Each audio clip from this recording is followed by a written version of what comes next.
शेतकऱ्याच्या नाही मॅडम, आम्ही करावं काय?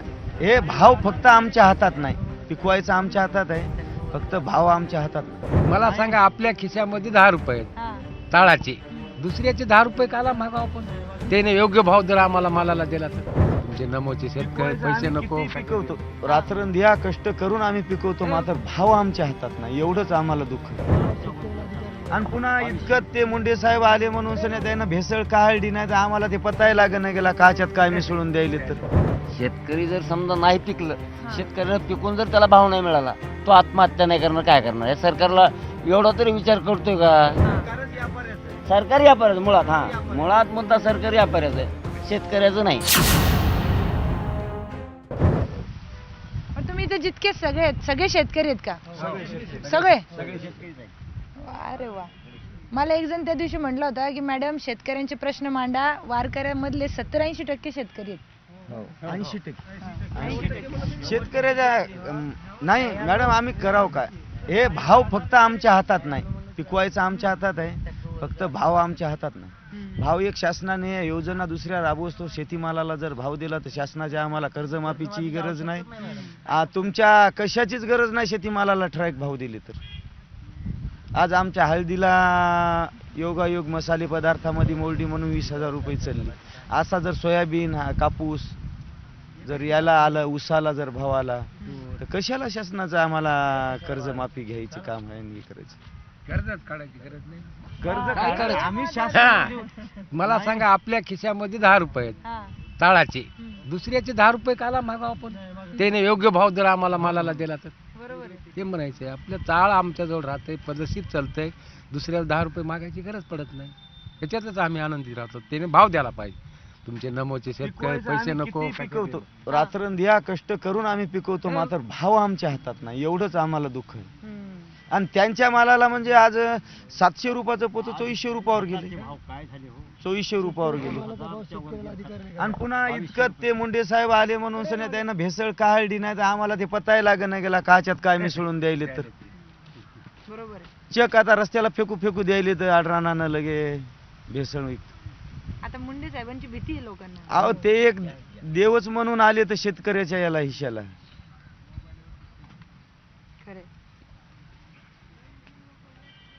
बऱ्याच गोष्टी आहेत बाबा. याच्यामध्ये आता वाढ बियाणं पण पकडले, फेक बियाणं. हो ना, हो ना, सगळं काय करावं अशा वेळी मग शेतकऱ्यांनी?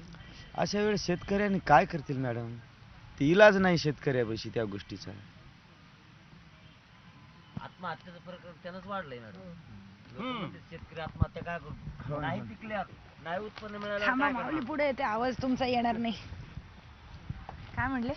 शेतकरी जर समजा नाही पिकलं, शेतकऱ्याला पिकून जर त्याला भाव नाही मिळाला, तो आत्महत्या नाही करणार, काय करणार? या सरकारला एवढा तरी विचार करतोय का?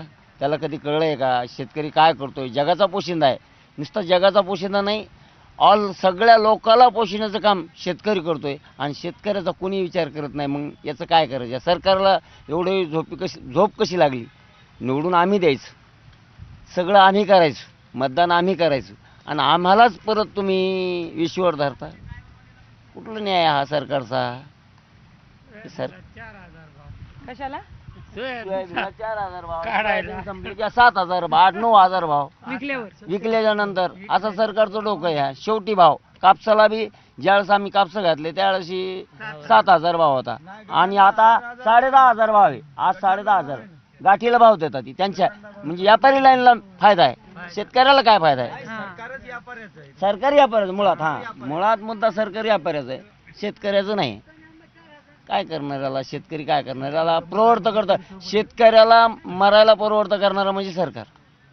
सरळ सांगायचं मला, शेतकरी कुणाचे 2 रुपये द्यायचे झाले तर आम्हाला ते इकूनच द्यावं लागतं मॅडम. बरोबर. हा, म्हणजे जे कर्ज घेतलेले असते, हा.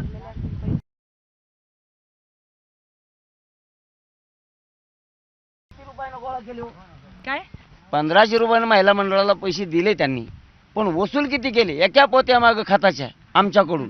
महिला तिला जरी दिलेले असले 1500, पण शेतकऱ्याकडून, तिच्याच नवऱ्याकडून, ते लाडका भाऊ म्हणणाऱ्याकडून त्यांना लाज वाटत नाहीत का? आपण एका पोत्या माग 400 रुपये वाढून गेलो या वर्षी. एका खताच्या गोणी माग 10-26 ला 400 रुपये वाढलेत. तुम्हाला कोणाला माहिती आहे? 2300 रुपये भाव आहे. ते गेल्या वर्षी खताचे भाव काय होते, आज काय भाव आहेत. मग शेतकऱ्यानं करायचं काय, काय टाकायचं ऊसाला, काय टाकायचं कापसाला, कसं वरणार शेतकरी, फाशी नाही घेणार तर काय करणार. वीस प्राशन केल्याशिवाय त्याच्याजवळ पर्याय राहत नाही. सरकार मुळात सरकारचं धोरण चुकीचं आहे. मेन आता सरकारने काय करायला पाहिजे असं वाटतं तुम्हाला? सरकार बघतोय हा व्हिडिओ समजा. अहो सरकारचं एकच काम आहे, शेतकऱ्याला बाबा तू कर्जमाफी देऊच नको, हा. शेतकऱ्याला योशीर शेतीमालाला भाव द्यावं. त्यानं शेतीमालाला शेतकऱ्याचे जे धोरण आहे हे चांगल्या पद्धतीनं मार्केट द्यावं, त्यांना शेतकऱ्याला भाजीपाल्याला मार्केट द्यावं, शेतीमालाला मार्केट द्यावं.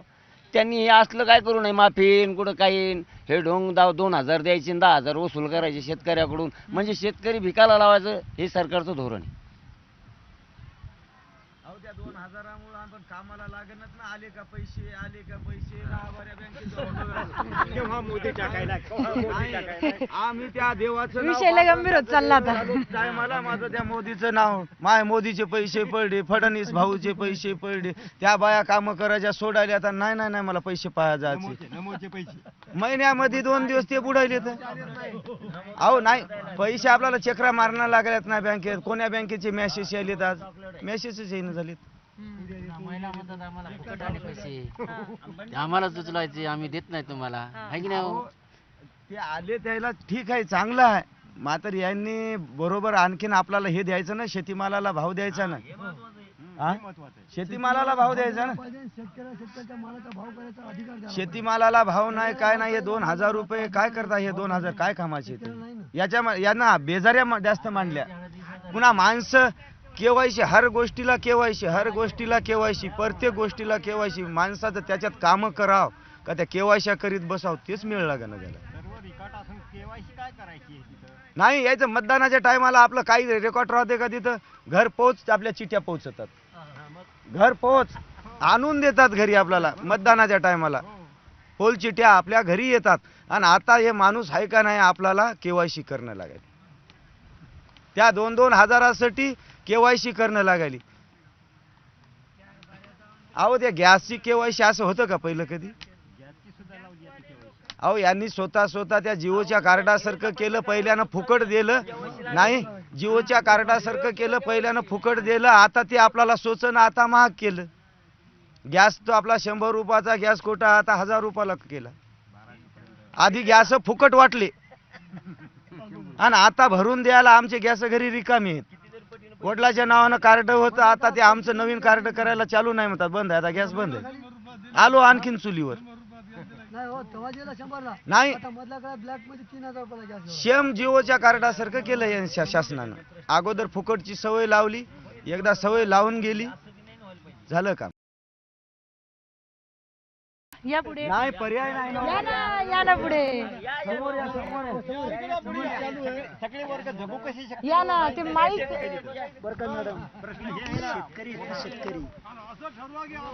आपलं सरकार जे आहे ना मॅडम, आपलं सरकार फक्त आता आहे ना आमदार पळवण्याची ह्याच्यात आहे, बाकीचं काहीच नाही. सरकार फक्त आमदार पळवण्यात व्यस्त आहे आता सध्या. त्यांना काही घेणं देणं नाही बघा शेतकऱ्यांचं, काही कोण जगू मरू काही नाही. आत्ता आम्ही भाताची रोपं टाकली, एवढा पाऊस झाला, रोपं 5 तारखेला उपटली, काढून ठेवली, 6 तारखेला लागवड करायची, एवढा पाऊस झाला की आमची रोपं वाहून गेली. 5,000 रुपयाचं ते नुकसान झालं. परत दुसरीकडून तुमची उरली की त्यांच्याकडनं विकत घ्यायची, ते लावायचे. पहिल्या दिवशी माणसं घेतली 7, त्या माणसाच्या 400 रुपये रोजाने झाले किती पैसे? शेतकऱ्याचं काही घेणं पडलं नाही सरकारला. शेतकरी फक्त त्यांची वाचवण्यासाठी व्यस्त आहे, बाकी काही नाही. काँग्रेसचा कोणता गावतोय, BJPचा कोणता गावतोय, शिवसेनेचा कोणता गावतोय, एवढ्याचाच व्यस्त आहे. शेतकऱ्यांकडं बघण्याचा त्यांना वेळच नाही आहे बघा. आणि दादा म्हटलं ना आता की हे जे 1,500 रुपये देतात, अक्षरशः ते दादा बरोबर बोलले, हे 1,500 देऊन निव्वळ आमच्या सगळ्या शेतकऱ्यांच्या मणक्यावर बसलेलं सरकार आहे, बाकीचं काहीच कारण नाही. पण तुम्हाला काय वाटतं, मग विरोधी पक्षांनी या संदर्भात बोललं पाहिजे की नाही बोललं पाहिजे? जोरदार विरोधी पक्ष उरलाच नाही. विरोधी पक्ष उरलाय का? आणि जो उरलाय तो भेटतोय. ईडी बिडी काडी सगळं मागं लागले त्यांच्या, करीन काय? बरोबर आहे का ना? सत्य परिस्थिती. अहो अवघड परिस्थिती काय घेणार? जो जो बोलतोय ना आता सध्या, जो आमदार बोलन त्याचा कार्यक्रम लगेच तो दुसऱ्या दिवशी बघा होतो लगेच कुठं आहे प्रवेश साहेबांच्या हाताने. पर्याय नाही राहिलेला मॅडम. मग शेतकऱ्याने जायचं कुणाकडं? हा आमदार आमचा आहे. दुसऱ्या दिवशी तिकडे गेला. हरवला, पर्याय नाही. त्यामुळं आता आम्ही शेतकऱ्यांनी ठरवलं पाहिजे कोणता माणूस निवडायचा आणि कोणता नाही निवडायचा. अशी परिस्थिती आली. एक दिवस असा येईल मॅडम, हे वारीला कसे चाललेत असं एक दिवस तरी ही जनता एकदा जागी झाली ना त्याशिवाय पर्याय राहिलेला नाही, असं माझं तरी वैयक्तिक मत आहे. अतिशय गंभीर मुद्दे तुम्ही मांडलेले आहेत इथे आणि सत्ताधारी पक्षांवर नाराजी आहे त्यांची, पण त्याचबरोबर विरोधी पक्ष उरलाच नाहीये असं सुद्धा एक महत्वाचं मत त्यांनी व्यक्त केलंय. काय म्हणत होते मगाशी दादा तुम्ही? नेते बोला. शेतकरी नेते.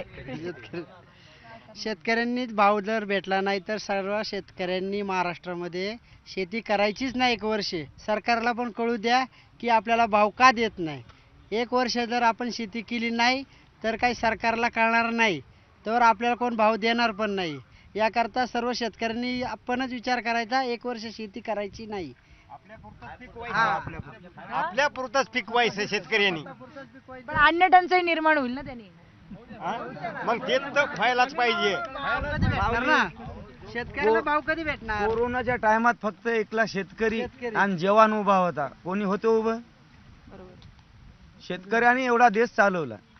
शासनानं नाही हे केलं, शेतकऱ्यानं पिकवलं म्हणून शासनानं चालवलं. कर्जमुक्ती आणखीन काय करायचं शेतकऱ्यांनी? शेतकरी उभा आहे तर देश उभा आहे.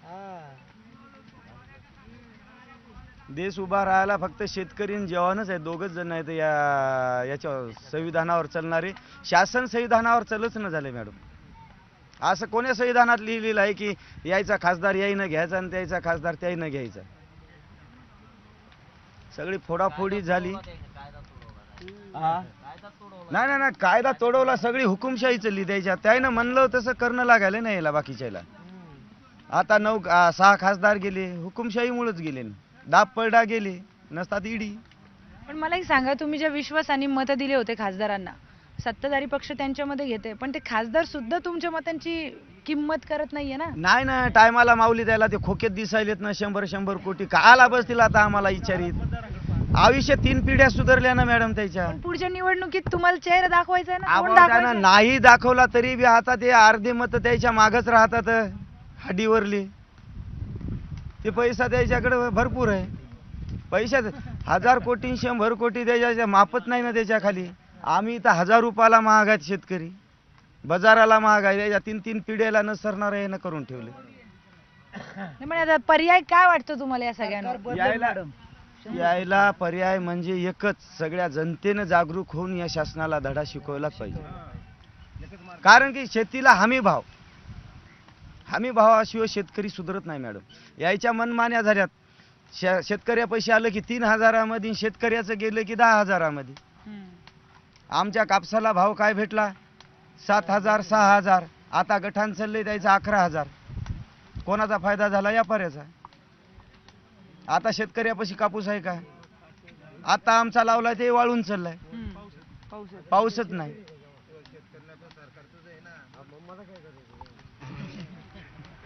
लोक पैसे घेऊन मतदान करतात. या इकडे, पैसे घेऊ नका ना तुम्ही. या बैठकीत या ना तुम्ही. हो मामा, या बैठकीत या. मॅडम हा?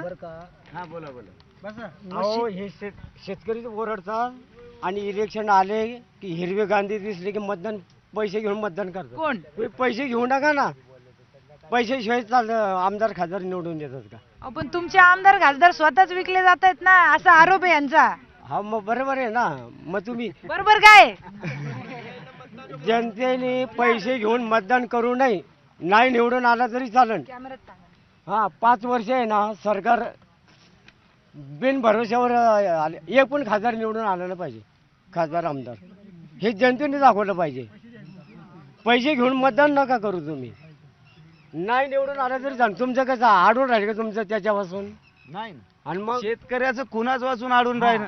शेतकरी स्वतः पुरतं कव्हा बी पिकीत आहे, कधी पिकीत आहे. बिन खताचं बिन औषधाचं बी शेतकरी पोटापुरतं पिकीत. मग आता शेतकऱ्याला चिंता बाहेरच्याची लय राहते. शेतकऱ्याला चिंता या देशाची. शेतकऱ्या प्रत्येकानं त्यानं त्याच्या पोटापुरतं जर पिकवलं तर आज 80% शहरी भाग उपाशी मरत. 80% उपाशी मरत. प्रत्येकाकडे सिटीमध्ये काय ते का वाळू दगडून खाणार नाहीत, सिमेंट दगडून खाणार नाहीत. 20% शेतकरी आहे. शेतकऱ्याच्या जीवावर एवढा भारत देश चालते. यांनी कच्चा माल नाही पिकवला तर हे पक्का माल कशाचा करते.